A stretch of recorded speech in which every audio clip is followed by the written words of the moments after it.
It's so wonderful to be here in this conversation with you this morning.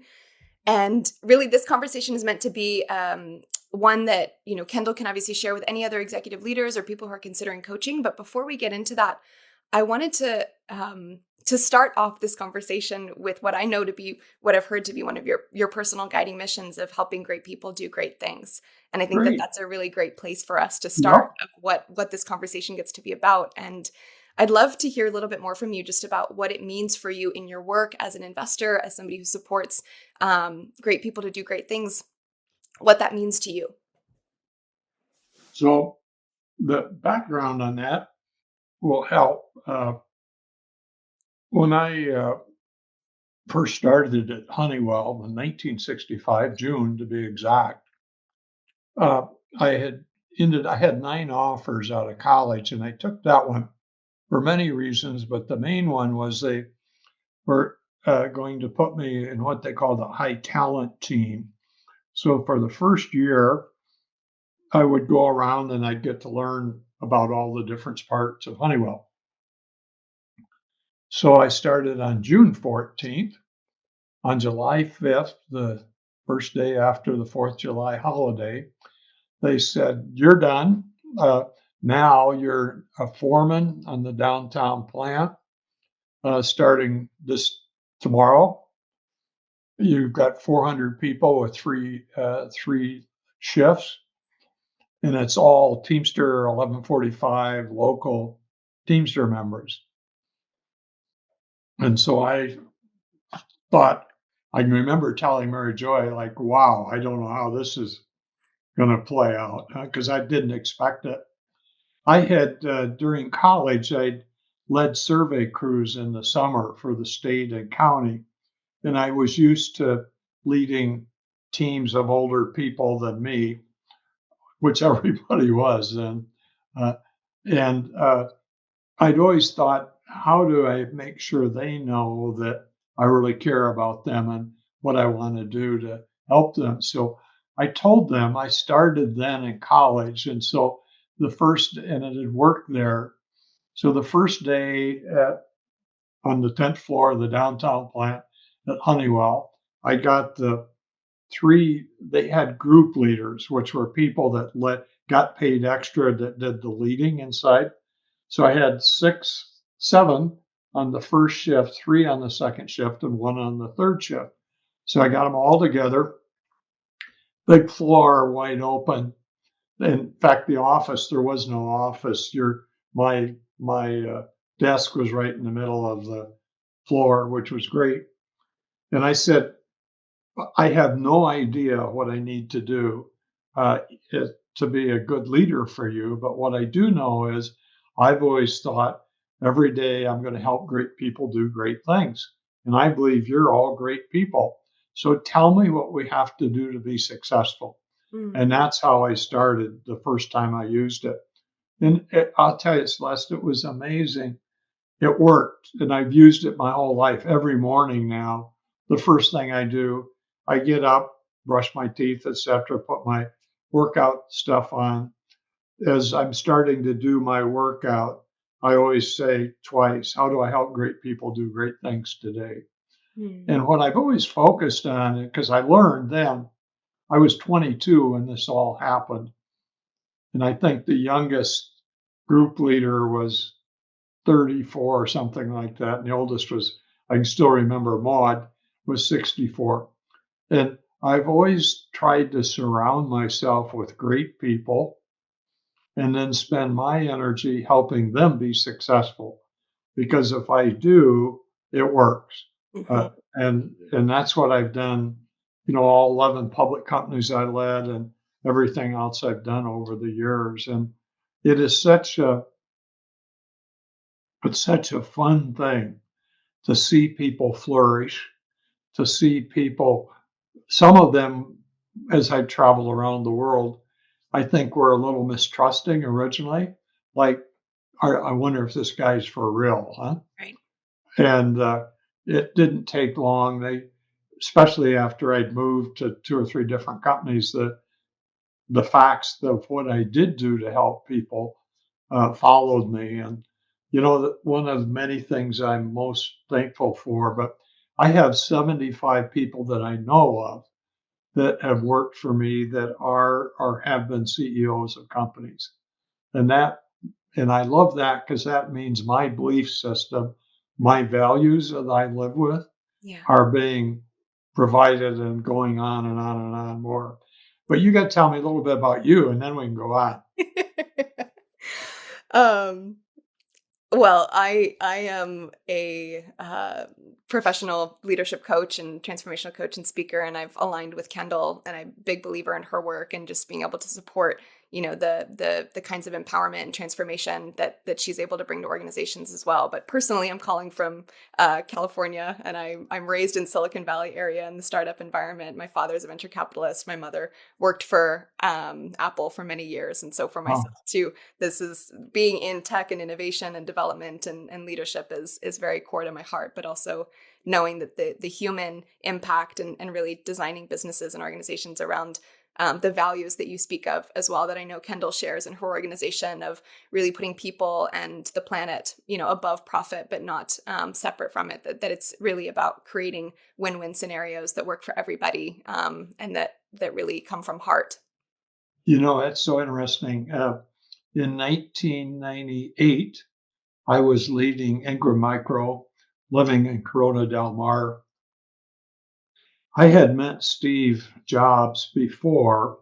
When I was running NCR, he called me when he started Pixar. Hmm. And he said, Jerry, you've never met me. I'm sure you've heard about me. I said, for sure.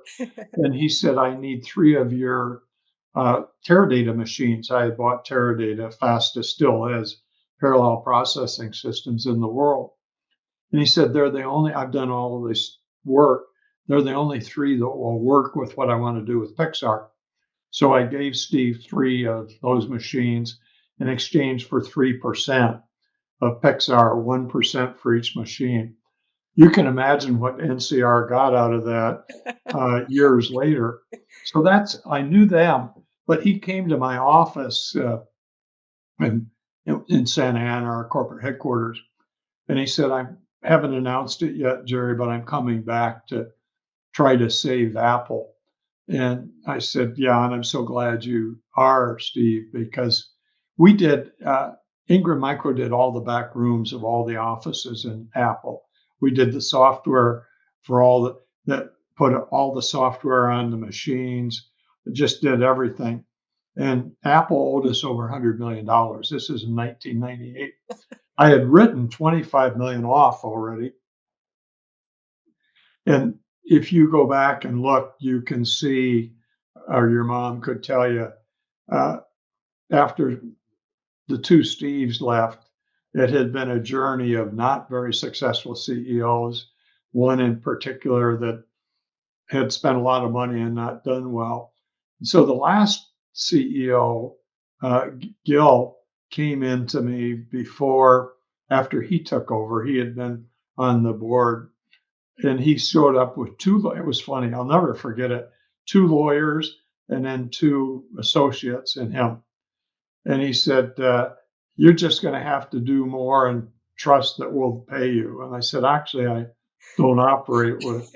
I trust everybody, Yeah. and I do, but I don't operate with just trust. I've got to know more than that."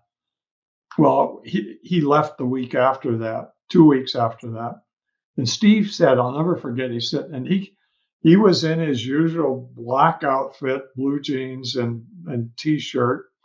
And we sat in my office and he said, give me 18 months and I'll pay you back everything we owe you plus interest 10% a year. And I said, of course, because otherwise I was going to write off $75 million and lose what could be a great customer. And I'll never forget, because not only did that all happen, but the guy that's been CEO since Steve was gone, I had just acquired the company that he worked for that was bankrupt in Denver. And Tim was working to shut that operation down for me just before he left to go to Compact, because he was going to work at Compact I told Steve about him because Steve said he needed a really great supply chain guy. Hmm. And I told Steve about this young guy I'd met. I had kept the two Tims out of this company that was bankrupt, and what a great guy he was. So my heart's always been so big for what the Apple story was. The real Apple story started when Steve came back. It's amazing if you think about it. Yeah. So I've always had great respect and admired him to no end. And I bet your mom had a great time. Yes, she did, and worked many years as a senior leader there. And we have a lot of love for Apple and the organization in our family, and what it's been like to be part of that story as well. You Uh, know, one of the great things he did was protect his wife and kids mm. uh, as much as he could from publicity and so on. And I always tried to do the same. Really respected him for that. She's amazing on her own, though, of course. And I'm curious with all of the experience that you have helping, leaders and CEOs develop to grow into the true legends and icons and servants to humanity that they're really empowered to be in the positions of leadership that they hold. Bringing Kendall into the conversation and the coaching, I'm curious, how have you seen your work with Kendall and utilizing her unique skill set as a resource to really help you with your mission of helping great people do great things? Yeah, that's a great question. One of the things I've always tried to do was spend as much of my energy I could as people that were going to be great leaders or were great leaders that could be even better. One of my mistakes over the years, I think it's an issue that happens too often. We spend 50% of our time on the 3% that aren't going to make it because we think we can help them. Right. I learned late, but learned that if I spend my energy and my assets, including capital, finding people like we know are good that could be really great, helping, giving them the support that Kendall can give them in several ways. I'll talk about that in just a second. But giving them the support, it speeds up their development by, I think, as much as 50%. And it also helps me learn if I'm right, where I think this person, this guy or gal, are going to be really successful. And Kendall brings both of that together.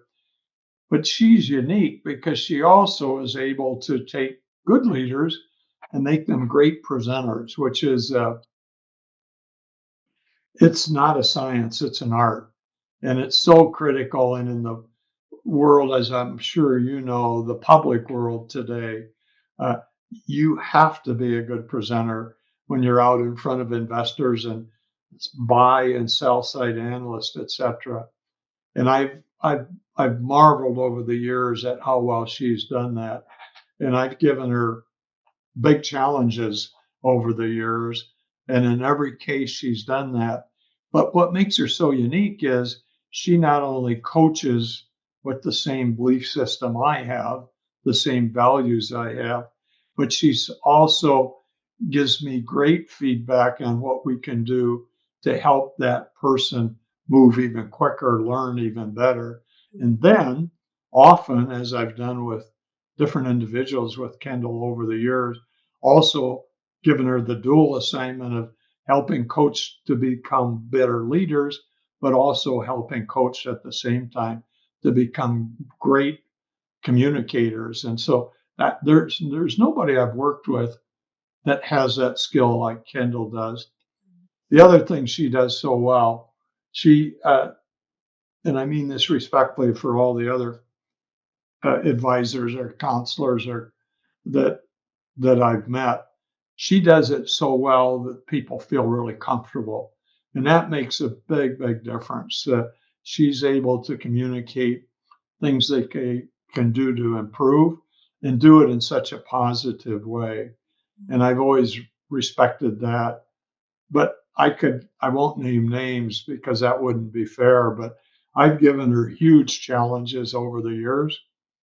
And I've never, in all the ones I've done, I've never had one that she didn't succeed in. Wow. Hmm. That's so beautiful. Yeah, not naming names, but knowing Yeah, that with those challenges, I'm curious, as you've seen her take on those challenges and be successful, what ROI, what impact do you see that having as it translates to the overall organization, especially from the point of view that you're invested in as kind of that higher level investor and more of a chairman position to see. yeah. Mhm, And especially now with the work she's just done doing for me now, these are startups, most of them. The when I was leading very large companies, I mean, like IHS Market, we were a $44 billion market cap company. Uh, so what she did there was incredible, helping me lift up, especially when I made big acquisitions and mergers. So we had good senior people, and my staff were very successful, and she took them by far the next step. Now, what's so interesting here is uh, it's an entirely different need of leadership. When you're doing a quote startup, some of the startups that she's helping me with right now are pre-revenue. mhm, So it's how do they pick the right people? How do they get the right teams put together? How do they build a culture of success? How do they help move quicker than they ever thought they could? That and she does that equally as well, which is really unique. mhm. Uh, I've done, I think, 52 startups over the years. 8 of them have failed, blown up, which is actually not bad It's pretty. statistics, unfortunately. But what she's done with this last couple projects for me is take take the question marks away of can this team and can this person make it where we want it to be with the startup that they're working on. And that's just wonderful.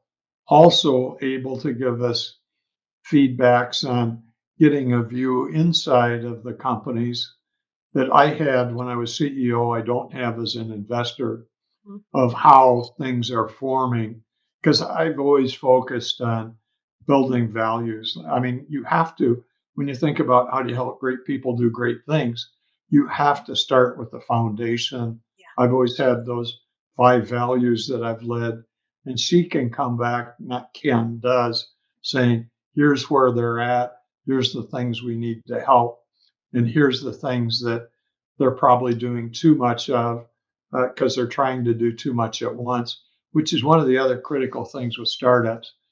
You need to get them focused on 3 things, no more, no less.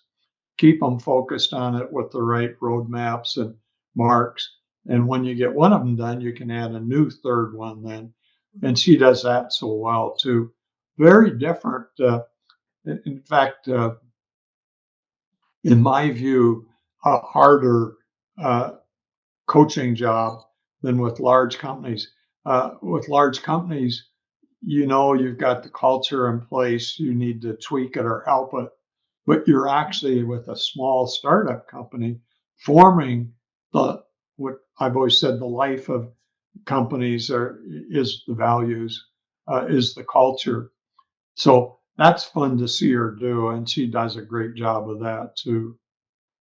What a beautiful acknowledgement. And yeah, to see that really being a leader who has a vision or an investor in projects that have clear values, it sounds like Kendall's really somebody that you trust deeply and you've seen demonstrate over and over again a capacity to help align and orient team and leadership with those core values to keep things simple, but also moving forward in the direction everyone's wanting it to go.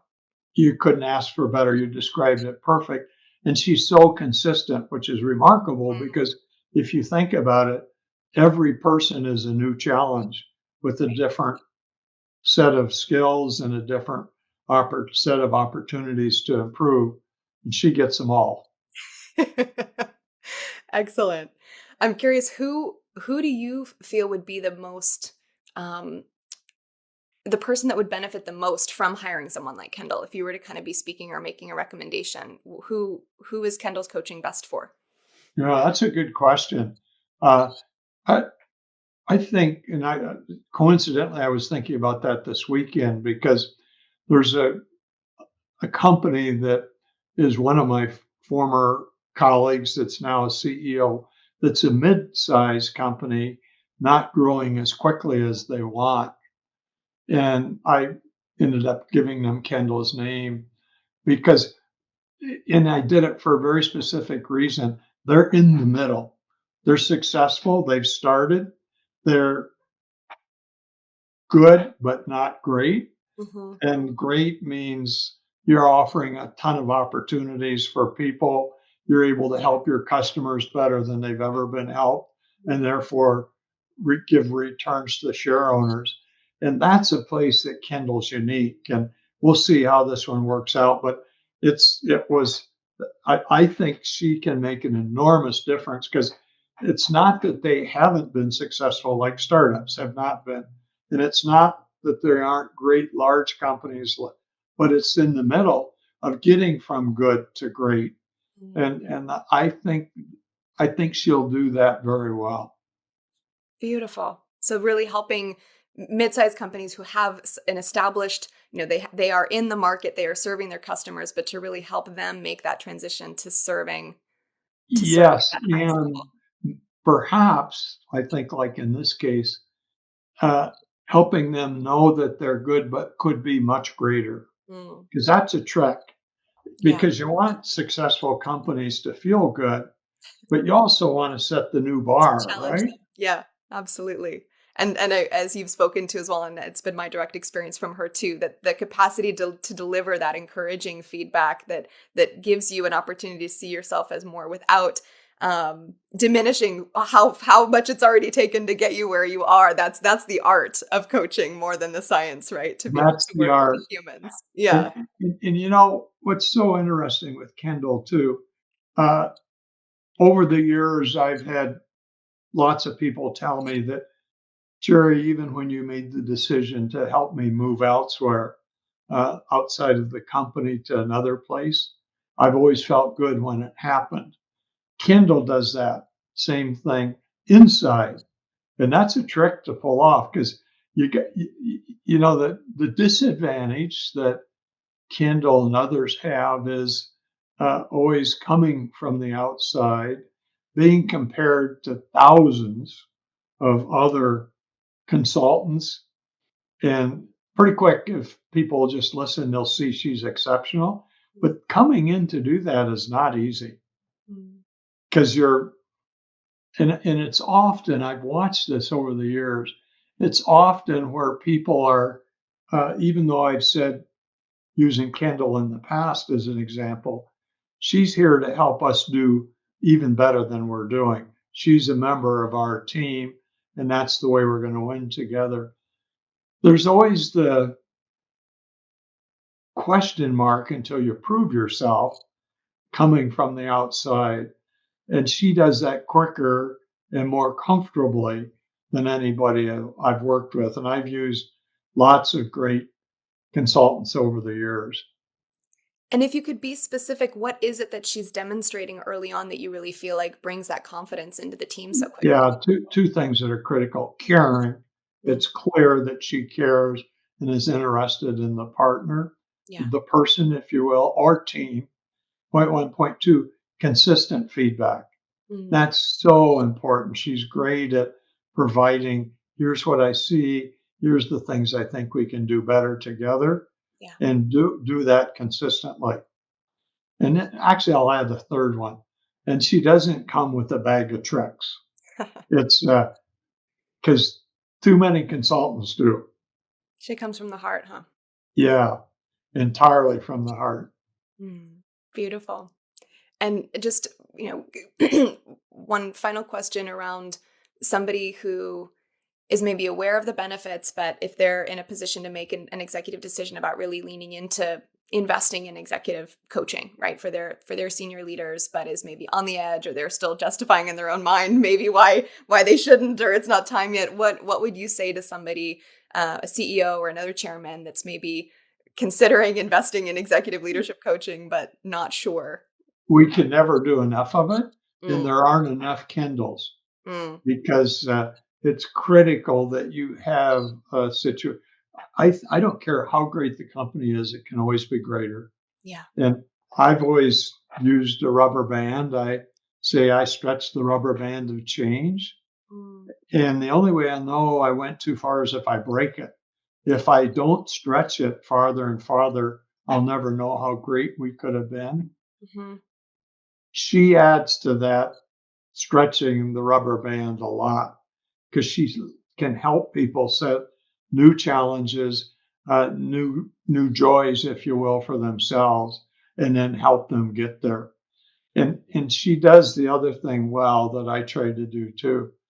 It's okay to break the rubber band when you set a goal too high because you'll never know how close you could have been. Mm, And when you do that, you just say, okay, didn't quite make it here, but now I know, and now I know what I can do better next time. She does that well. incredible. Thank you. Thank you for your time. Thank you for your thoughtfulness and your generosity and your feedback. It's been My really pleasure. beautiful It's great to experience. meet you. It's great to meet And you too.